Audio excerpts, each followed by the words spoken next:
When Robert Menzies launched his new Liberal Party in 1946, he understood how important it was to have a big membership. He had 60,000 members when the population of Australia was roughly 6 million. That was 1% of the population. Using that standard today, the LNP, Liberal and Nationals, should have between 280 and 300,000 members, 1% of the population. Unfortunately, they probably have around a tenth of that. But they don't release the numbers, of course. Experts guess that the Queensland LNP has about 10,000 members with an average age in the mid-70s. New South Wales Liberal Party membership's around 5,000, Victoria 6,000, South Australia 5,000, WA in the order of 3,000, Tasmania maybe 2,000. They're just guesses, but they're expert guesses because we don't have any official numbers coming out of the party. My guests today think that the only way to fix the Liberal Party and its National Party coalition partner is to get the power out of the hands of the small group elites at the centre who seem to be controlling everything and back into the hands of the broader membership base, and to grow the member base first so that it's truly representative. This is the case in Canada, for example, where the party's parliamentary leader, the Conservative Party's parliamentary leader, the man or woman who will contest the election for Prime Minister, is elected by the entire party membership. And unlike the closed-shop Australian Liberal Party, the Canadian Conservative Party has almost 700,000 members. That's a lot compared to what's going on here.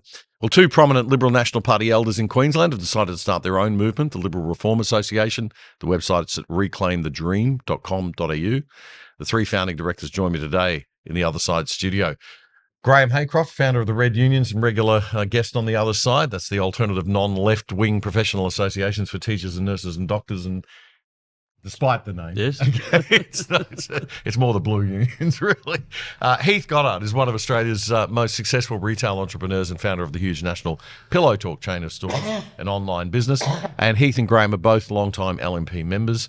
They've joined forces with a younger software engineer, the founder of governance software business Process PA, Mr. Matthew Rowan. Gentlemen, we've talked a little bit about in the previous sections about the incentives. Matt, your first core objective for the organisation is to change the party's constitution so that members are the ones choosing who the party leader will be, and also having a say, I understand, at electorate level, at every electorate on the pre-selections. Yeah, for sure. So let's just throw the question back at you. If the members were voting for the leader of the Liberal Party now, who would be the leader? Right. Now, you don't need to answer that question, right? Yeah. But already I know the name's going through your head and everyone else's, and one of them's not Hasty, Susan. Jacinta, right? Canavan, Antic. Right, yeah, exactly. And so that's where everyone in the membership thinks it should be. So why isn't it? And it's because of the way the games are played at the moment, of everyone wanting to play musical chairs to get in the seat that makes the position that makes sense for them of the elected members as the games that they play. So you pull that power away from them, and there's no more games that need to be played for them in their jobs as the elected members for what they would prefer. But now you need to answer to the membership and represent the views of the members. Representative government. What a wild idea, right? So that's all we're saying. It's like, you are responsible to the members who put you in that place, and so then you'll have to go with the view of the members. And so, yeah, you run that right down to every election at pre-selection, very much like the primarying system in America, US as well, right? And so, like if you look at the work Charlie Kirk did on mobilizing lots of young men, typically it ended up being, is they really worked at that, as you said, before the election aspect of who is going to be the representative in the parties, and really working at that. So who is actually going to represent our views best? Yeah. You put that back to the members, you get members engaged, and then we can start talking about politics and actually making an effect. Right. And at least we'll know what people are thinking. I mean, we sit here, and of course, through our heads, it's Jacinta Price, Alex Antic, Matt Canavan, Andrew Hasty. Right, we're leaning towards the more conservative. Heath, you've been around for a while. Do you reckon? A little bit longer than me. A couple of days, not too much. But do you reckon that most Australians nowadays think like we do, or has the country really swung to the left? Do you think? I worry about this. Yeah. Well. Some voting says it has, others say nay. I'm of the view that there is a hardcore left structure, 25-30%, after that, there's a very, very wide group of people who, given the right facts and opportunity, may well change. And, people throw things at me such as, the current, it's 53 or 57 to 43, things like that. And then I say, yes, that's fair enough, but we had a referendum which the Victorian government has totally dismissed, where it was about 60-40, but I think it was closer to 80-20 because about 11% didn't vote, and they weren't yes voters, obviously. But that aside, I feel it's about a 70-30 split, where a percentage of the current disenfranchised and disillusioned voter with proper facts and figures in front of them would be very, very available to a quality Conservative opposition and or then government. So the issue is that we don't have that quality Conservative We do not opposition. have it. People We're not aren't even close. selling messages. They're not teaching people the facts. They're not giving them the facts. We have a media that just does soundbite trash news and current affairs shows that are lifestyle magazine shows. Appalling. It's garbage. Well, unfortunately, I don't even watch them. And then someone says, did you see it on television? No, I didn't watch it. Well, thank you. So I'm in the majority already. But all of that has to be fed into and given to the voter as best we can do it. And that means that the leading opposition party, which currently is the Liberal Party, has to actually have the facts and figures and disperse them to the public. It's not happening. They're going with the governing party. So people like me become totally disillusioned with the party. Yeah. I said in that little thing that Des Houghton kindly wrote, I no longer will donate to them. Yeah. Now, I've done it for a long time. I've given up. No. Well, it's look, I mean, lots of people have given up and they've gone and set up their own parties. Or Pauline Hanson's been around for a long time. She's finally got to 15%. Jared Rennick's out there having a go. We've seen other people, Corey Bernardi, other people in the past who've tried to give it a crack. It seems like there is a strong argument for doing it from within, as you're trying to do. Reclaimthedream.com.au, reclaimthedream.com.au if you want to find out more about this Liberal Reform Association. Graham Haycroft, you've had a lot of experience in organisations and putting structures together with Red Union. Will this work? Of course. Anything. Why so confident, Obi-Wan? As Donald Trump said, anything is possible, and this is a much easier task than he faced.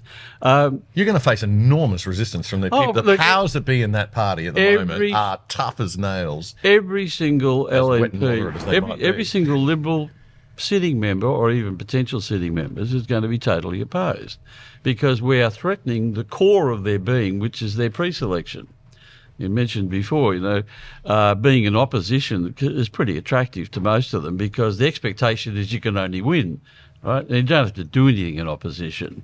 So, they're quite happy. But you reckon there's a lot of existing members out there that are sitting there going, I want this to happen, right? That are a bit disenfranchised. And you think that there's even more people on the outside that'll come in now that you've set up this organisation? No, Menzies set the tone when he set up his splinter party. The Liberal Party was a splinter of the United Australia Party. He was a member. Menzies had been Prime Minister, UAP Prime Minister.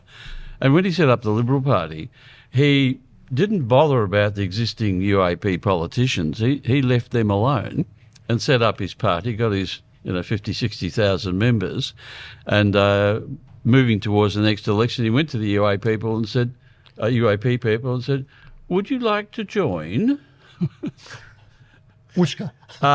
under our conditions and rules? And they had a simple choice. They could either not join, and they would probably lose their seats, and they all joined. And ultimately, we're in the same situation. The Liberal Party cannot win an election if they are divided. And in a sense, we're not dividing the Liberal Party. It's already divided. All we're doing is pointing out that it is divided. So they can't win. It goes for Victoria's got an election coming up next year. They're never going to win. Well, I went down to the State Council, and it's sad to say they're not going to trouble the scorer. Yeah. Okay, but ultimately, let's just be blunt about it. It is a joke. Ultimately, we've got to get these changes in, and the politicians will have to support them because if they don't, you will get a reform party started. And it won't be a sensible one with sensible rules like we'll have.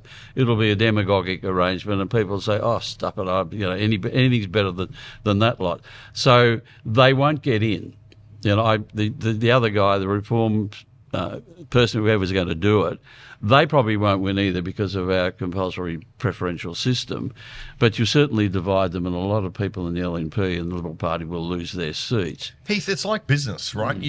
I've worked with a lot of corporations in crisis management, and when businesses go through a crisis, there's this enormous organisational denial phase where everybody can't believe that our institution's going to fall, right? Ask anyone at Enron or Arthur Andersen. It's like, it couldn't possibly. It's been around for years. Can't possibly fall. So they go through this massive denial. Is that where the Liberal Party's at? I mean, they've got to crack this denial phase and wake up. I would have thought an outsider looking in at the moment, a lot of it's to do with monetary incentives internally or power incentives internally, and they've dismissed the real power that they have is with the people. They're not seeing it. And the real power is with decent quality policy, not the objectionable, in my opinion, rubbish that we're currently faced with by the ruling left of society and most of the current Conservatives. So there's two factors there that I think put it all together. And you mentioned businesses. No business is immune from collapse. I can assure you, it's not. It's a small margin between being successful and not being successful. I remember going home when COVID hit and saying to my wife, "I'm terribly sorry. I used some Chaucerian English, but I've made an error." But then our tight-knit group of executives, we were up from 3 a.m. till 7 or 8 every morning for about 4 months, working out what do we do to survive. So there was no, we're not going to. I love the words from Peter Finch in the film Network, 1972, I think it was around. We're as mad as hell, we're not going to take it anymore. Well, that's the feeling I think a lot of people have got. I was out at Roma and speaking to her the other day with, I think it was 55 different men in a men's breakfast. Every one of them is disillusioned, and they're all Conservatives, but they are unhappy. So that's a pretty telling thing. So people who have supported, in that case, most of them National Party probably, for decades are unhappy. Now, if you've got people of that ilk being unhappy, we have a problem. Graham and I and Matthew have a solution, we believe, but we're going to need a lot of support, and we're going to want people to join us, young, old, anything. But to understand, and thank you for mentioning Reclaim the Dream, have a look at it, see where we're coming from. We're talking about housing for the young, making it more affordable, a whole host of things. There's nothing irrational in what we're suggesting other than we're suggesting that the people who have currently got the job aren't up to the game. Reclaimthedream.com.au is the website if you want to find out more. And it's about, I guess, you'd be out of business if you didn't listen to the people. Right. There's only one person that's right. It's called a customer. Yeah, that's right. Something that our politicians and our Liberal Party friends might want to remember. All right, we're going to come back. Gentlemen, I want you to stay because I want to get your comment on some of the news of the week as well. So we're going to come back in a moment and with our expert panel of great brains. We'll be back in a moment.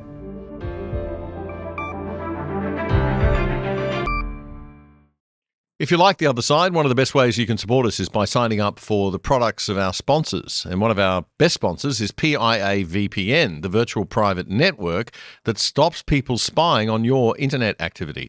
It'll keep you and your family truly safe from the prying eyes of big governments and corporations without slowing down your internet speeds. And you can watch Netflix or other streaming services using your regular accounts with them as if you're viewing from any country in the world. You can sign up for less than $3 a month and get a whopping 83% off the normal price. Just go to piavpn.com/otherside to sign up and you'll get the discount. And you'll get more info on those special deals if you check it out. That's piavpn.com/otherside. That was a segment clip from our weekly Friday night news show, The Other Side, which you can watch in full by simply going to YouTube and searching up The Other Side Australia. Then you'll find our full shows playlist. You can also find all of our full shows and our segments on our own website, othersidetv.com.au. That's othersidetv.com.au. Help us build a whole new Aussie media by joining us over there and signing up for the exclusive side.